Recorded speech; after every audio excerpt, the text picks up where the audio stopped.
This is Marshall Shannon with Ministry Design Training. Welcome to our webinar on new ministry development. In this next hour or so, it is our intent to help you develop your own personal framework for vetting ideas for new ministries. And so let me first of all explain to you what we mean by vetting. And we put it into three key words. The first word is to probe. Probe means to explore, or to examine, or to investigate.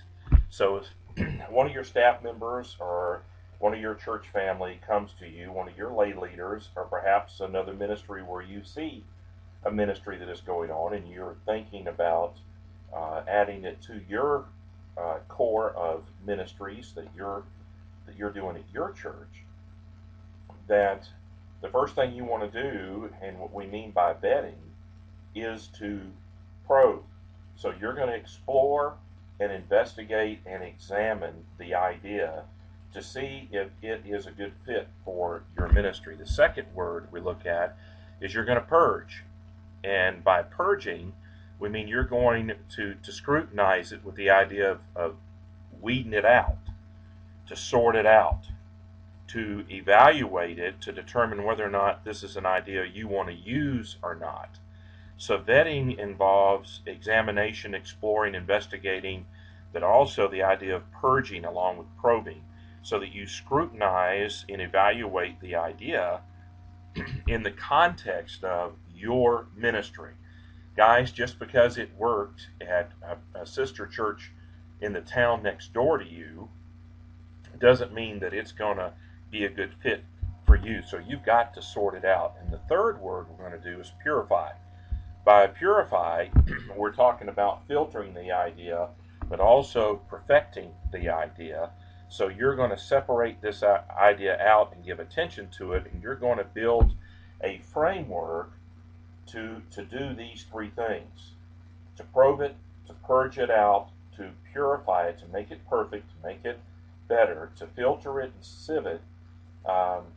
sift it. You're going to build a framework where you run any ministry idea down through this framework or gauntlet or a sieve in order to see if it's going to work. And so, what is our purpose in vetting?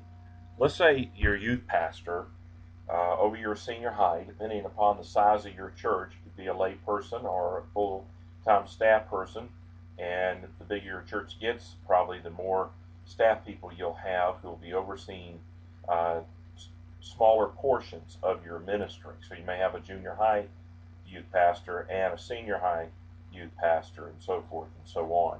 So if we're going to do this, what are we doing? What's our purpose? Why are we doing it? Well, first off, you're partnering with God. You better discern if God's in the ministry idea. So we all have the framework of our theology, the doctrine of Scripture, and so you've got to vet this as you try and determine, is God in this? Next, you've got to determine, is your congregation behind it? So you're going to have to do some talking, surveying, examination. It's a part of the investigating the idea and evaluating the idea. Is your congregation behind it? If they're the ones who are going to be carrying out this work and supporting it with their funds and their time and so forth, you need to know if they're behind it. So our purpose in vetting the idea is to determine, is God in it? Is your congregation behind it? Thirdly, is the community receptive to it? Now, your new ministry that you're considering may not be targeted to new people in your community who don't know Christ. It may be targeted to a group of people already in your congregation, but you do need to consider if the community is receptive to it. Is the new ministry the right fit for your ministry? Is it going to work well? In the book Good to Great, Jim Collins talks about getting the right players on your bus. He's dealing with companies, is also applicable to churches. Well, along with getting them in the right seat on the bus, you want them grouped in the right teams on the bus. And you're trying to determine if it is a good fit. Well, you're taking a new ministry, and you're not only looking at what the ministry does, but who's going to be running the ministry, who it's going to be ministering to determine if it is the right fit for your ministry. It might be a good ministry, it might even be a good fit, but it's the wrong time. So you've got to ask about the timing. The last thing here is it ready to launch? So you're going to launch this ministry, you're going to start it. Is it ready? Is everything in place? So our purpose in vetting this is to help you examine God's will, your congregation's receptivity to it, your community's receptivity to it, whether or not it's the right ministry to fit into your existing game plan, timing, and whether or not you're ready to move ahead with it. So the rule simply is this: you've got to discern or vet the idea, discover and discern whether or not it's God's will, and look at all the mechanics along with your workforce and all these other questions that we're going to go through. Then you design the ministry. Then you design the new ministry. I want to help you now look at a process for vetting.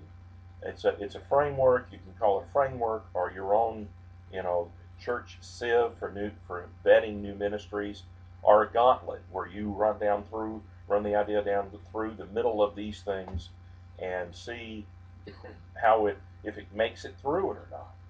You're hoping here somewhere to identify any areas of weakness that are going to cripple the ministry so that it doesn't perform as you desire it to perform. And so in doing this, just understand that it's intended to help you weed out any idea at the front end before you've invested a bunch of your resources in determining that it's wrong. So the first part of the sieve that I would tell you to run it through is it has to be filtered through your philosophy of ministry. Philosophy of ministry is why you do what you do. This is the set of beliefs and core values that guide our actions. Have you ever put together and written out your philosophy of ministry? So, does the new ministry idea align with your core values, your mission, your vision for your ministry, and does it fit into your overall game plan? You need to determine if there is alignment. What I mean by that is congruence or agreement. Does it fit? And so as you stop and examine your mission and your vision and your core values or your strategic game plan, is this new ministry idea going to wreck any of this? Is it going to be like a train wreck or a car wreck or a pileup on the interstate where lots and lots of things happen, bad things happen because of one car? It sets off a chain reaction. We want you to look at your philosophy of ministry and clearly understand why you do what you do. Your core values really are directing your philosophy of ministry.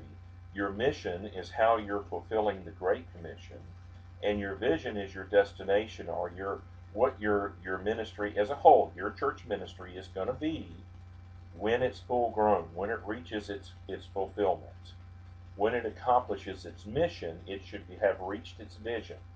And so you've got to look at your game plan along with this, which is how you're going about carrying out your mission to reach your vision. Does this new ministry idea, while it may be great for a bunch of other churches that are doing this type of ministry, does it fit in yours? I have a code concern when I talk about does it fit in yours.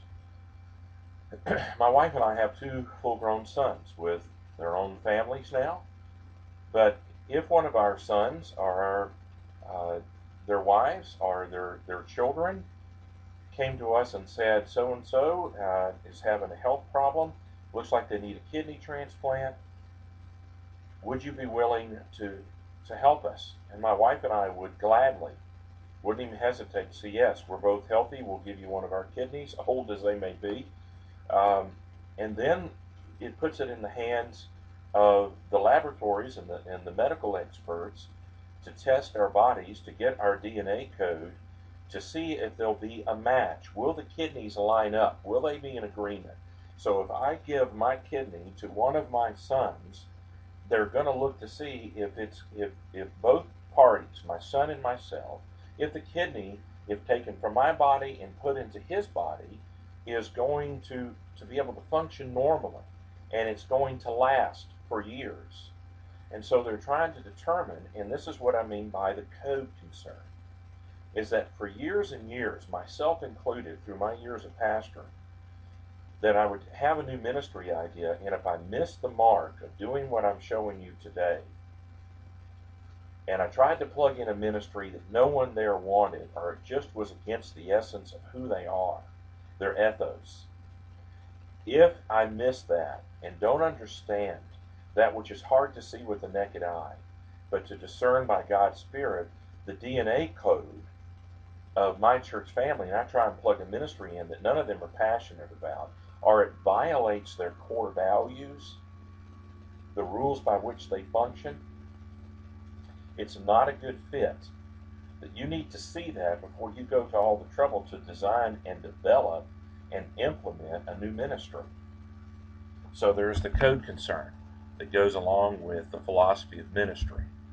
The next area is to help you determine if the new ministry idea is in alignment with purpose. So the purpose is what we're trying to accomplish. These are the stated goals, objectives, intents, and aims that you have for your ministry as a whole. But then you need to clearly understand the purpose of this new ministry. Is it going to edify the current believers? Is it going to equip them for ministry? Is it going to train them or engage them in ministry? You're going to launch them into determining God's place for them in His economy and your ministry? Is it an evangelistic tool? What do you hope to accomplish, and what are your goals and aims? What's your intent in developing this ministry? This new ministry, if people are going to understand it and become involved in it because they see the need for it, then you need to have a clear-cut purpose. And I would say that you would be wise to put the purpose of this new ministry idea into one clear, concise sentence. Shorter than an elevator speech, 45-second elevator speech. I'm talking about a sentence. Certainly no more than a paragraph, and I wouldn't even tell you to do that. One sentence. The purpose of our such and such ministry is to evangelize the 30-somethings in this area. You state it very clearly what the purpose is, because how can you design the ministry if you don't know what the purpose is? Now, you need to help people understand, why are you starting it? So you better have done some demographic, psychographic, ecographic research. And what I mean by demographic research is it tells us what people's thinking is. That's psychographics, but demographics deals with telling us their ages and whether they own or rent their home, their incomes, so forth and so on. It's the basic information. Psychographics gives us their thinking, their attitudes, what they're concerned about. And ecographics deals with what kind of people are attending church, or who's attending church in your area. Well, you better do some research, boots on the ground, to get to know the people where you see this need, so you can clearly articulate what this is doing to your ministry, what you're trying to accomplish. Why are you starting it? How will the ministry impact the target group? What do you hope to do for them? What impact are you going to have? Next, what will an achieved purpose and mission look like? You fulfilled your purpose, your mission is fulfilled. What will that new ministry look like when you have done that? What will it look like when it is full grown and brought to maturity? You've accomplished your purpose. You need to be able to state, this is what it's going to look like when it's full grown. This is what impact it's going to have. So this is why we're doing it. It's a part of giving people a vision which energizes them. While a mission gives direction to people as to what you're going to do, the vision energizes them. It inspires them. Let's talk next about passion. Your passion is to determine, is there a compelling need for the new ministry? Can you articulate in simple, clear words that people become burdened for, are passionate about, because there is a clear need for the new ministry? So you've got to answer, is there a driving desire for the new ministry? If you have a group of people who are willing to invest themselves, perhaps week in and week out, or day in and day out, or for a big annual event, if that's what this new ministry is, if they're going to spend hours preparing and then being involved in carrying this ministry out, there had better be a compelling reason and need that they're meeting, and a driving desire that is pushing them. And if you have a group of people who says, listen, if you don't start this new ministry, we'll go start it, then you probably have a vetted ministry idea that you need to move ahead with designing, developing, and then implementing into your ministry. Is there a clear vision for the new ministry? Is there a clear vision for the new ministry? It's that which inspires and energizes people. Now, I've got to ask you, are there enough people in your congregation who would serve as the workforce who are willing to do this? Let's take a high school example, where your Christian school or your public high school or your charter school is interested in starting a soccer program for your school, for your young people. Well, do you go fully fund it, buy all the equipment, get all the uniforms, buy all the coaches, and set up the schedule in your conference, but you haven't gone to find out if there's enough young people who are interested in what you're doing and capable? And so every church needs to ask, have they seen the need? Do they have a driving desire to fulfill the need? Do you have 11 to 15 young people who are willing to be on that soccer team? Are they equipped to play? Have they caught the vision for what this is going to do, for what this is going to mean, for how this is going to enrich their lives, what it means to the school? So if you can't answer these questions, you better have enough people to do the work of the ministry. If you don't have enough people to equip for this, then that's a reason to step back and look at it and strongly scrutinize whether or not it's the right timing or the right ministry idea. The next area is personnel. Now, we just dealt with it for a moment here, but these are the individuals who will serve in your new ministry. Who will oversee this new ministry? They can be equipped for it, they can be desirous of it, they can be willing and available, but who's going to lead it? So as pastors, as leaders, we need to be giving away ministry and delegating ministry to people so that they're partnering with us and, of course, partnering with God. And you've got to have people who can oversee and lead, manage the new ministry. So here's a question. How will you evaluate who is qualified to be involved in this new ministry? How will you enlist them, get them to agree or sign up for this new ministry? Then how are you going to equip them, train them, prepare them to serve in this ministry? Then you've got to engage them. So you have at least a four-step process for filling the positions that are needed in this new ministry idea. And so you better know how you're going to get the personnel ready. While you're doing that, let me ask you, can you develop a clear chain of command for this new ministry, both within this new ministry idea as you design it and develop this new ministry? Can you see a clear chain of command from the bottom to the top inside that? And then you want to look to see where it fits in your overall ministry. So, do you have a defined job description for every person that will be involved in your new ministry? I don't think we need to be doing a Numbers 29. At the end of that chapter, you'll find them saying every man did that which is right in his own eyes. Well, if you don't have a job description that gives them clear action steps as to what and why and how and when and where and who they're to do, then you're asking them just to guess. And you want to weave this design together so that people can see their role. Um, I'm an Alabama football fan, born and reared in Alabama, so I've grown up cheering Alabama football. But when I watch them play ball, I clearly see that every player has an assignment. I remember last season when on special teams that one of the guys on kicking off the ball, and he's going to tackle the guy running the ball, and he didn't follow his assignment, and he went left when he should have gone right, or went right when he should have gone left. And Nick Saban heard him on the sideline say to the player, "You went the wrong way."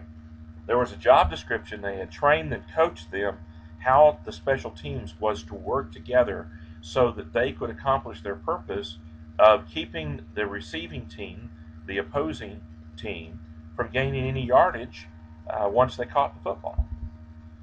So let's move from that to how will you provide ongoing training for them?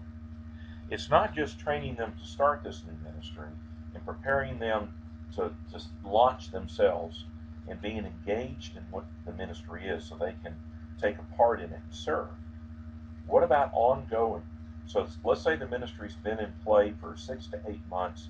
You're evaluating how it's doing and going, and you find that as it is developed, that there needs to be more training. Well, if the ministry develops and grows in number and in complexity and what's required of your workforce, then you need to continue giving them training to enhance their development, personal development, to move ahead. So you're going to have to vet them through your personnel. Part of your sieve, part of your gauntlet, a part of your framework for sifting a ministry idea is taking and understanding your personnel, who's going to do the work of the ministry. The next area is to look at your policies. Now, policies are the rules and regulations that operate or guide or run your ministry. It tells people what they can and cannot do. They provide structure for your new ministry. So you've got to look at what are the requirements for each position on the ministry team. Your rules and regulations, your policies, let's say for instance dealing with your preschool and nursery ministry where you need to have safety precautions in place and you need to do background checks on everyone who serves in your nursery and in your preschool and on up if you wish, but to be able to do this, there's got to be rules and regulations and policies that help you vet your potential personnel that would work in your ministry. Then there's rules and regulations for operation. So your operational manual should have policies in it that help people understand whether or not they meet the requirements for a particular position on the ministry team. So rules and regulations can help you. You need to know what the responsibilities of each position on the team will be. And you need to be able to make it very clear and concise, articulate what is required of people to get on the team and then to serve in the team in every different position. So you then got to decide who's going to enforce it, how you're going to enforce them. So we're looking at your ministry, and you better think through the policies for vetting the personnel along with performing the new ministry. Rules and regulations help you. Let me give you an example from research that was done some years ago. They took a playground in a town that was that had streets on all four sides of the playground. So there was traffic moving all the way around. They put elementary age students in the playground with supervision, with adults there, and told them to play. And so the children, if they'd wanted to, could have walked out into traffic, but instead of playing at every corner of the playground, they huddled in the middle where the jungle gym and the playground equipment was, and they didn't utilize every part of it. Then they went back and they put fences up all the way around, all four corners, all the way around the playground, and put the children back out on the playground. Guess what happened? The children played not only in the middle of the playground, but from corner to corner and side to side.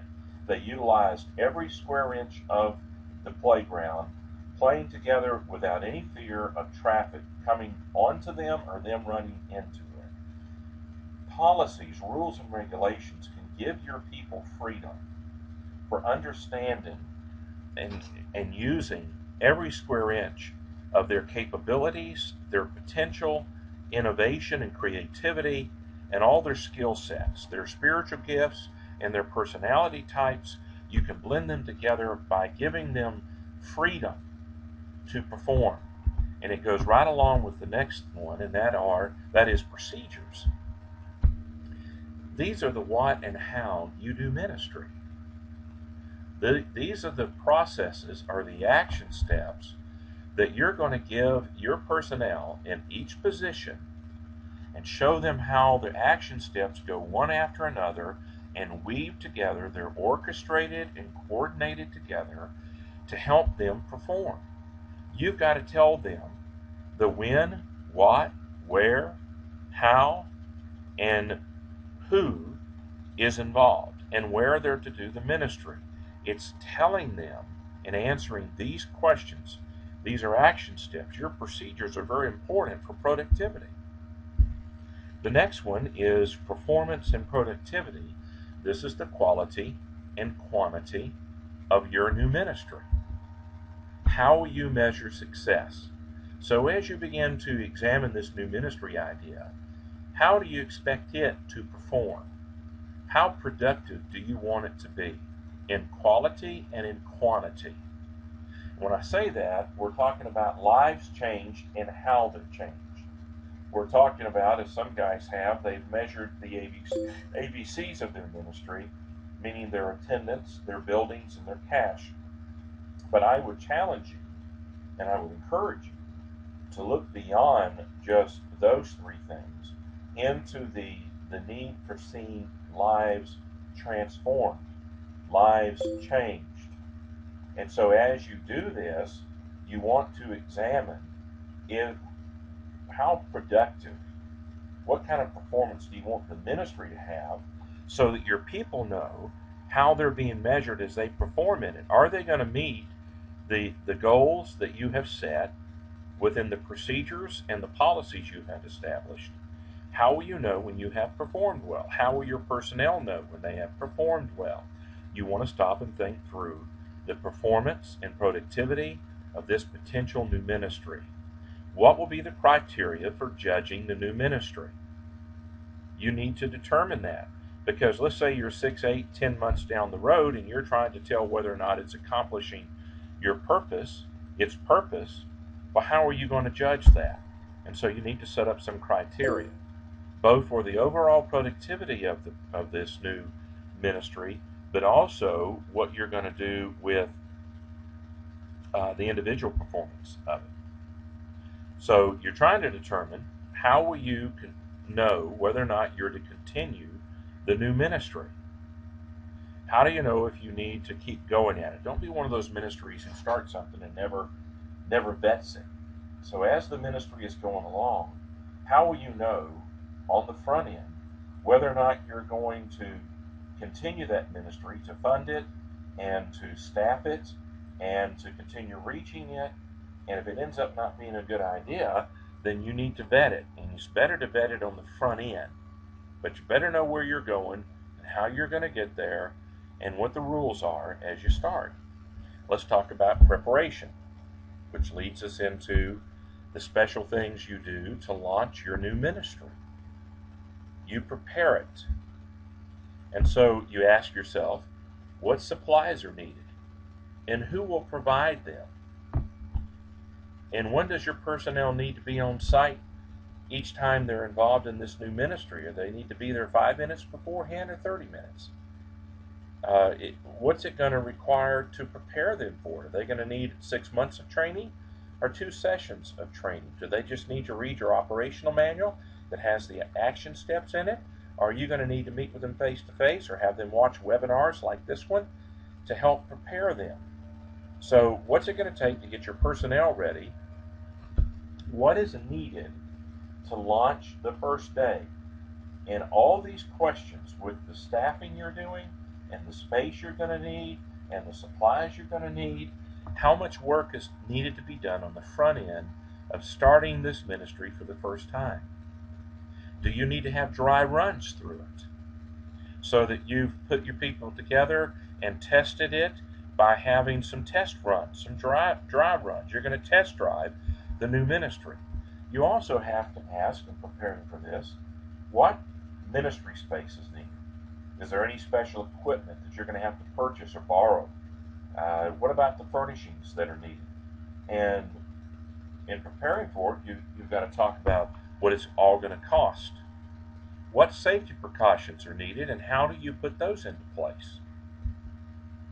Who and what are needed to make the ministry effective? You're preparing to launch this ministry and you want to vet it, determine whether or not it's a good idea. Well, how much work is needed in preparing for it to launch it, and then what is needed every week?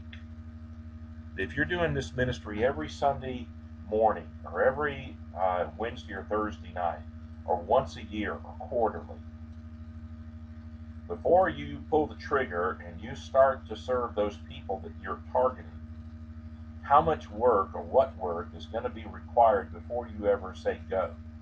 Every week or every year or quarterly that you're doing this ministry, how much preparation is needed?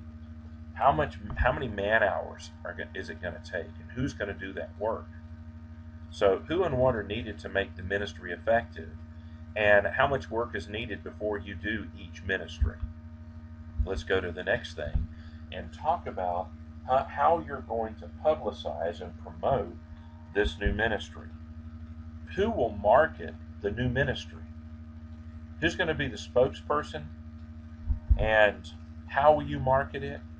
Is it going to take 15 minutes out of a Sunday morning service 4 weeks in a row to communicate to your church family what this new ministry is and why they should invest themselves, commit themselves to it? Are you going to do it on the internet? Are you going to have family sessions? Are you going to put it in church newsletters or on your blog? Are you going to use small groups or your Sunday school or some other type of way of marketing it to your church family? What about talking to your community and letting them know that you're coming and you want to minister to them? So how will you market it? How are you going to communicate to your congregation and to your community? So you want to give them a brand, this new ministry, so they have a perception of what it's going to accomplish, how it's going to affect their lives, what lives are going to be transformed, what are the benefits of this new ministry, what's it going to do, what's it going to accomplish, how is it going to accomplish it? So how are you going to communicate all of this? And what are you going to communicate? How are you going to sell it, if I can use that word? And who will decide how you go about marketing, promoting, and publicizing this new ministry? Will it be well received? Who's going to implement the communication? Are you going to have a team of people who are going to each take a part of this? So you've got a person three people who are going to blog about it on their blogs, or are going to meet with this target group and have a connection with them in some way to talk to them about what your church wants to do and invite them to be a part of it as you're ministering to them.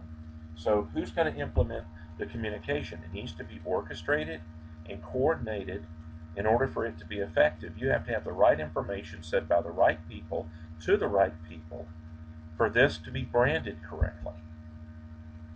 Now, you're going to have Q&As, questions, and you ought to have answers about the concerns.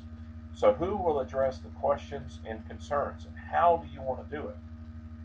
Again, do you want to do this uh, in a family chat time where you're speaking to small groups or the whole church at one time, or do it with a video clip on the PowerPoint projector, or put it on your website, or in some other way you're going to address any concerns, and how are you going to collect those questions and those concerns?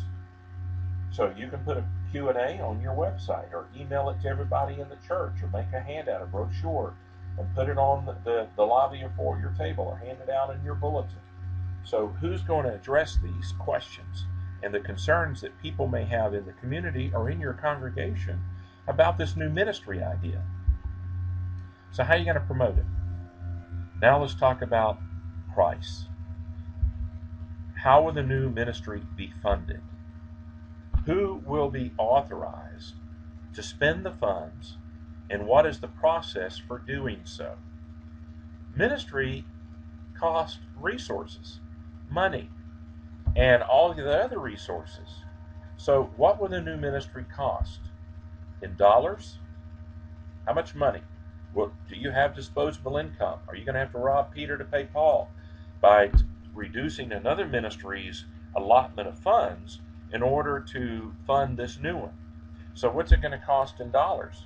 How are you going to raise it? So here's a question. You're looking at having this ministry that's going to minister to a target group, and you have startup cost. Before you ever launch it, there is money that is required to provide the supplies and equipment and furnishings, the training time, the investment of maybe money every time you do it because you're renting space. Somehow there's startup costs that are regular costs and that come about each time you do the ministry, daily, weekly, monthly, bi-monthly, quarterly, or annually, that you've got to count the cost. You need to do a Luke 14:28-32 on every ministry idea. In that text, it gives two examples. The first is a person who goes to build a house, a tower, and if they don't count the cost and they start the tower and cannot finish it, they are ridiculed by those in the community.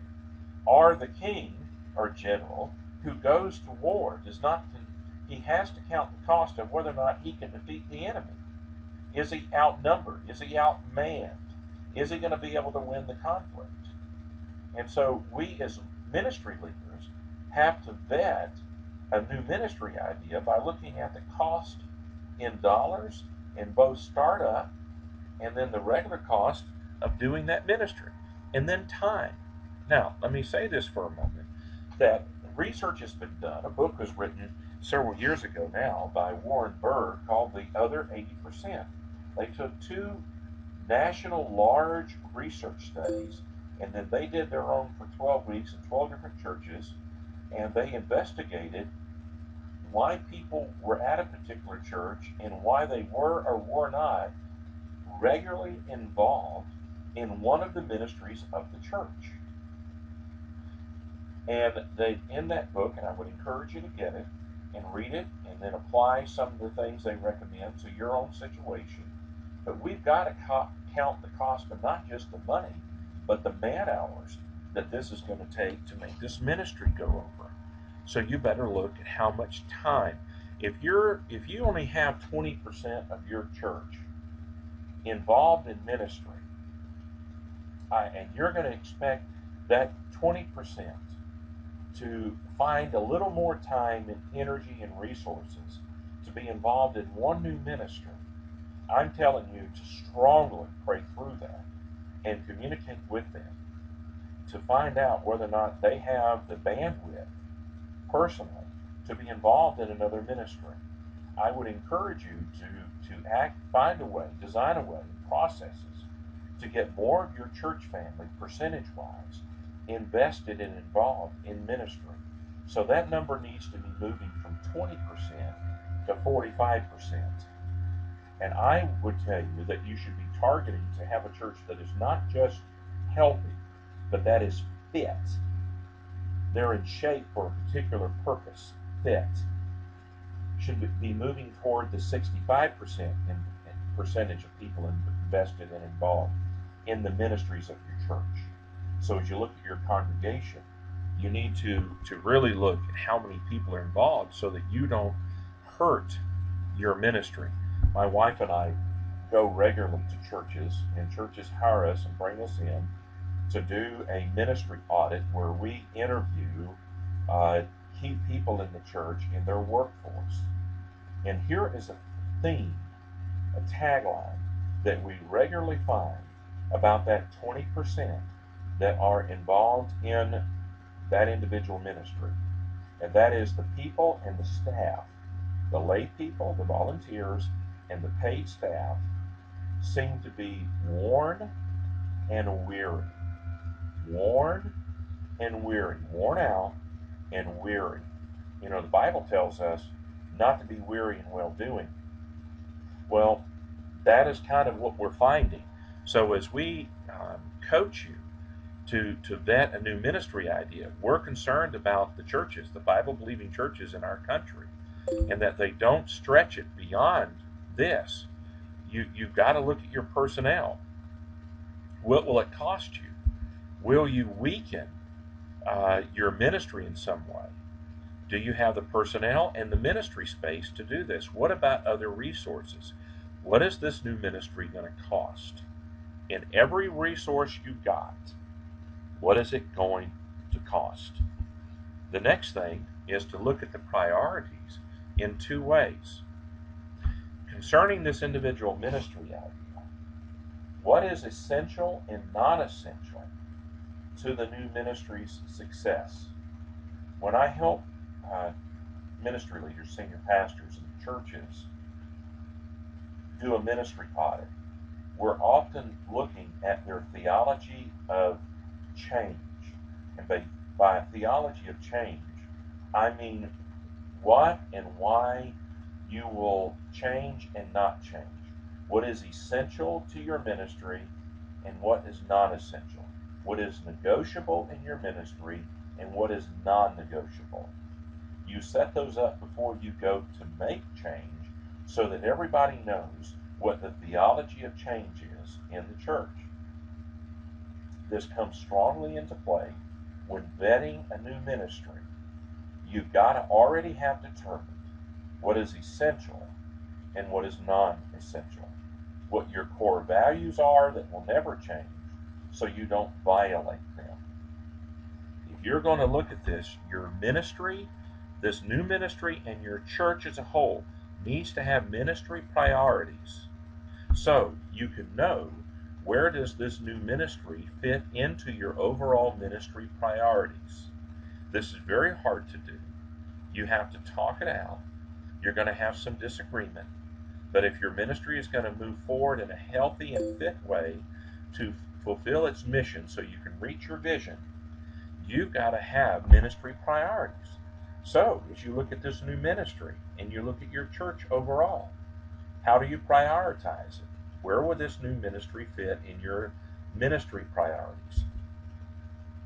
What about place? What place does it take in the list of priorities? Do you have adequate room to start and grow? Do you have adequate square footage or location in a ministry, in a rental space to do this ministry? What place in the priorities? And you look at it and go, well, we don't have the place. We don't have a location to do this ministry. My wife and I are headed toward a ministry in the southeast that it's a very large ministry of over 4,000 members and over 3,000 people in attendance. And as we're looking at doing a first impressions audit, helping them through their building program and starting a second campus on a new piece of ground, a new site, I looked at and studying and researching my involvement with them. Their first service starts at 7 o'clock in the morning and goes for an hour and 45 minutes. And so 7 o'clock, 9 o'clock, and 11 o'clock, they've got worship services. At 9 o'clock, they have their small group Sunday school activities on this campus. And at 10 o'clock, they have a church family breakfast. And then they have new member orientation crammed in the midst of this. And so from 7 o'clock to 1 o'clock in the afternoon, this church is worshiping. It's one of the most crowded schedules for a 52 weeks out of the year that I've seen any large ministry do this. And so if they're going to start a new ministry, they have got to vet. They've got to scrutinize, evaluate, and purge the ministry ideas, and then perfect that idea to see how it's going to meet in all these areas. They might not have room to do any other ministry at 7, 9, 10, or 11 in their church. Well, you've got to do the same thing if you're just having one service. Do you have adequate room? Do you have the right ministry space to start and grow the ministry? Let me give you an example. One church that I heard about wanted to build a fellowship hall. And in their game plan and their long-range strategy, as they outgrew their existing worship space, their auditorium or sanctuary, they were going to move their worship service over to their fellowship hall for a season of time while they designed and built a new auditorium, a new worship space. Well, the design team and the construction team needed to know this on the front end, because when you design a fellowship hall that maybe has a kitchen, and you've got to be able to look at the mechanics of the space and the design of the space, because if you're going to do worship there, that means you're going to have, again, special lighting and sound, and you've got to make some real hard decisions about a platform to perform this. And you go from having 12 to 18 square feet per person for rectangle to round tables and all the other aspects of the design, and you go to use it for worship, and now you're using 7 square feet per person, maybe 10 square feet per person, and you're getting more people crammed into the same space, and that has everything to do with your sound and your lighting and your audio, visual and lighting, and then your heat and air, because now you've got to heat and cool more people. And your design needs to be ready for that. So you've got to determine, when you look at your ministry space, this new ministry, do you have the correct or the right ministry space to hold that ministry? Let me give you another example.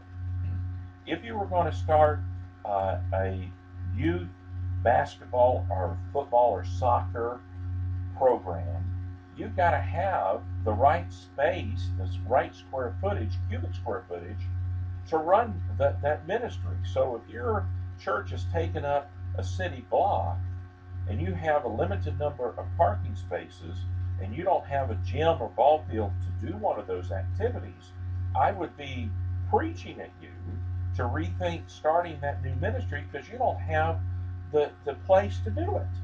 You don't have the correct facilities to do it. So as you're vetting this new ministry idea, look at the priorities, and if you can't fit it into the right place at the right time with the right personnel, with the right target group to make this work, you need to purge this idea. You need to eliminate it.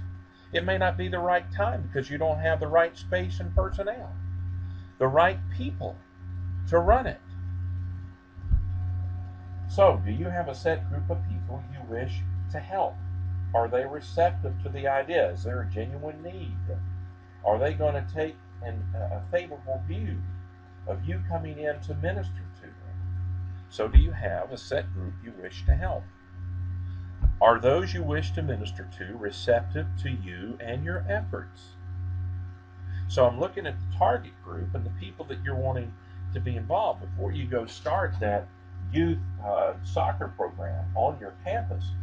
Do you know, and have you investigated and researched to see if there's enough people who are ready and willing to do it? And this comes down to vetting whether it's red ocean or blue ocean. Red ocean is where there's already a lot of competitors or ministries in your area that are providing this service, and you'll be in a red ocean where there's sharks already eating and competing with one another.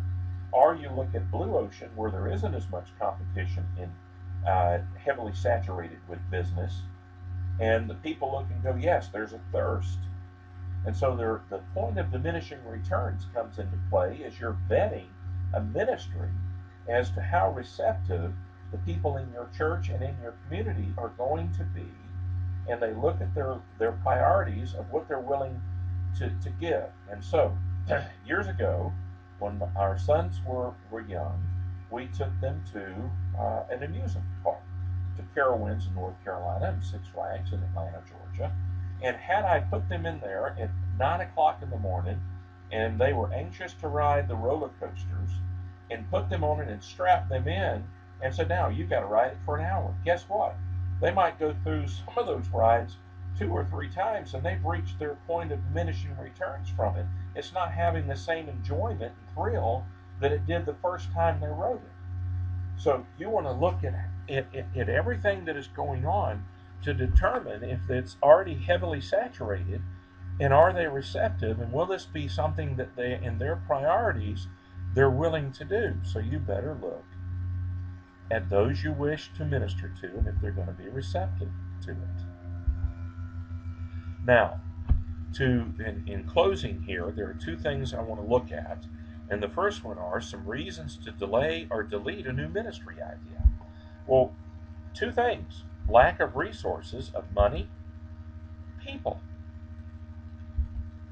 The number of people who are willing to serve in this ministry, their skill sets, their knowledge, base of knowledge, both nature and natural skill sets, and their knowledge base to minister, how well they're trained, and a place to do it. If you're lacking these resources, years ago, Rick Warren, it's in his book, The Purpose Driven Church, and you've got several companies like placeministries.org and assessme.org that will help you filter your people through some surveys that will help them understand their shape.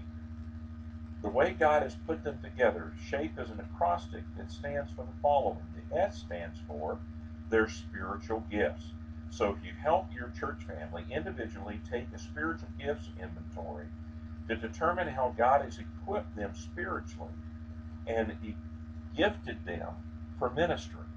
The H in the word shape stands for their heart or their passion, what their driving desires are, what their interests are, where they're willing to invest themselves tirelessly in a ministry. The A in the acrostic shape stands for abilities. It comes back to the skill sets and the knowledge base of the individuals who will be doing the work of the ministry in this new ministry idea. So you look at their natural and their nurtured skill sets and knowledge base to determine if they meet the requirements of a position they're going to fill in the ministry. The word or letter P stands for personality. There is a whole science behind the chemistry of personality types working together. You remember the film that was done about the 1980 U.S. Olympic hockey team?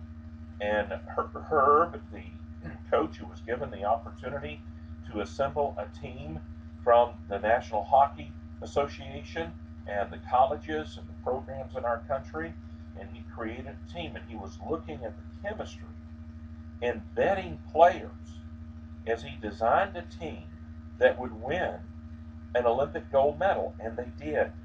But he was vetting not just the best players in the country, but the best players for that team. And then he put them into groups, into units that functioned together as a whole to accomplish it. And he was looking at every aspect. And so he was concerned about the people and the place where they were playing and who they were going to play. And he was creating and designing and developing a team that would be able to defeat the primary opponents that they were going to face in the Olympics. You're doing the same thing with your new ministry. And there are times that you need to delay it until you can equip your people. Train them and assemble and enlist the right people and put them on the right teams within your ministry team to do it. You need to look at the receptivity of your church family and the people you're going to be ministering to tell. if they have the right shape. You also need to look at the impact that this new ministry is going to have on other ministries in your church. Be careful you don't weaken the existing ministries of your church by robbing those people who are involved in it of suitable workers. And so you've got a ministry that is very productive, that is accomplishing its purpose, that is carrying out its mission, that's helping you reach your vision, and you go in and start another ministry that drains an existing ministry. You want to look at the impact it has on all your other personnel and programs and events that you have in your ministry. What about the other ministries in your community? Blue Ocean, Red Ocean. What kind of impact are you going to have by starting this ministry in your community through your church family so that you don't weaken them? You know, some ministries have looked and said, we're not going to go start a soup kitchen in our community to deal with the homeless or the hungry if we've already got a suitable ministry that is up and running and has a good track record that our people can plug into and give their money toward and give their time toward and give their person to it. So what is your ministry going to do to other church ministries and other nonprofit organizations in your community? What about the overall program of your church? How is it going to impact your entire church and the programs as an overall ministry? You need to stop and look at what it's going to do. The overall ministry to your community. For years, guys have asked me questions about a missionary program, a mission program to go from our Jerusalem out into the uttermost parts of the earth. Well, if you have a strategic plan that addresses this, you're not doing this haphazard. You're not flying by the seat of your pants, but you've got a strategic plan that is looking 3 to 5 years and longer down the road as to how you're going to assemble and design your ministry as your ministry's architect, to design your ministry and how it's going to accomplish the mission God has given you in your part in God's economy as a church ministry. So you want to look at the overall impact to your community and church and the overall impact to your strategic plan. So look at the receptivity of your community. If they're opposed to what you're doing or they don't understand it and your branding is poorly received, you need to stop and look at delaying or deleting this ministry idea. The receptivity of your congregation, back to the code concern, the code issue. The ethos of your ministry, is it going to violate your core values? You've got to examine and determine what this is going to do. So here are some summary questions, and I'm going to include in this webinar on our ministrydesigntraining.com website the questionnaire of the things that I'm taking you through. Will give you a summary of this, and you can create your own personalized, customized sieve to sift a ministry idea to determine whether or not God's in it, and will it help your ministry accomplish your mission to reach your vision. You need to be able to answer, what is the name of the new ministry? Who's going to be in charge of it? What is the chain of command? Do you have an organizational chart? Who is going to answer to who and how, when and where? What group of people are you planning to serve?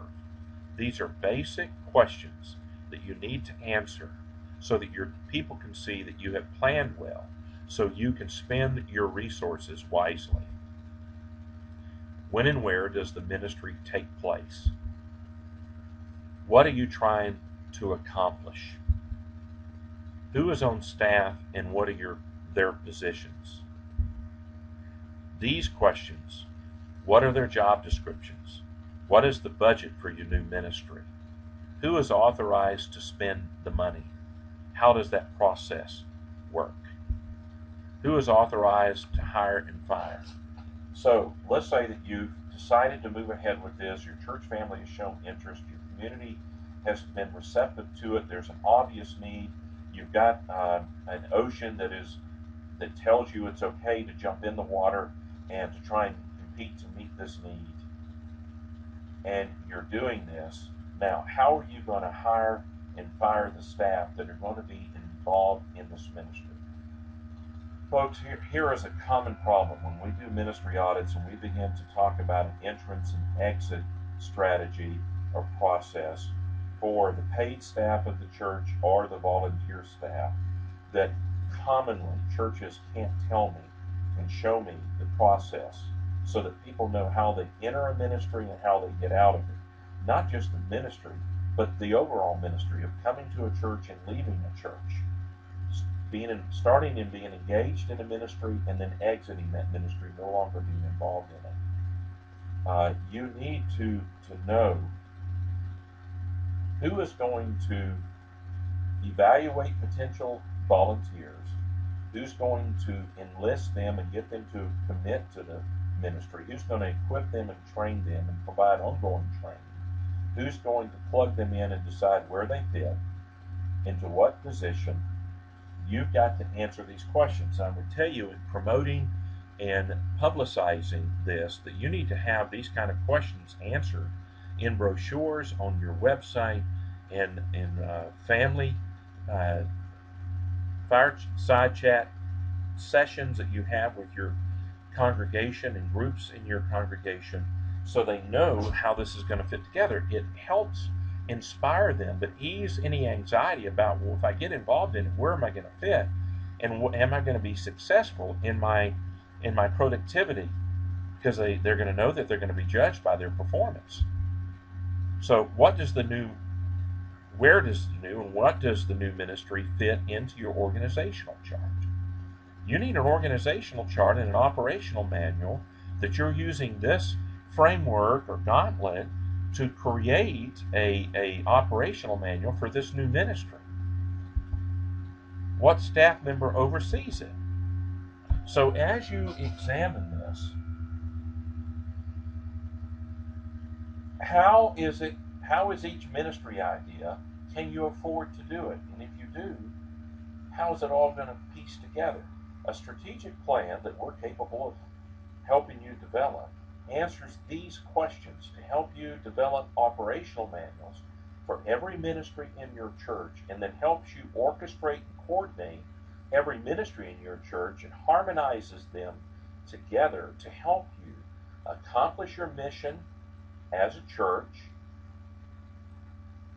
so that you can reach the vision, the destination that God has for your ministry. So you can reach us in any number of ways for ministry coaching.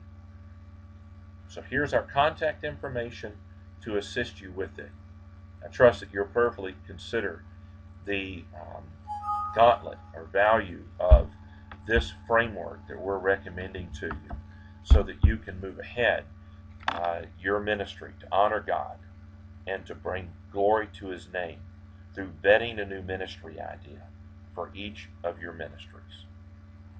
This is Marshall Shannon with Ministry Design Training, your ministry design coach, Ministry Design Concepts, and you can reach me at marshall@ministrydesignconcepts.com. Lord bless your efforts to serve Him.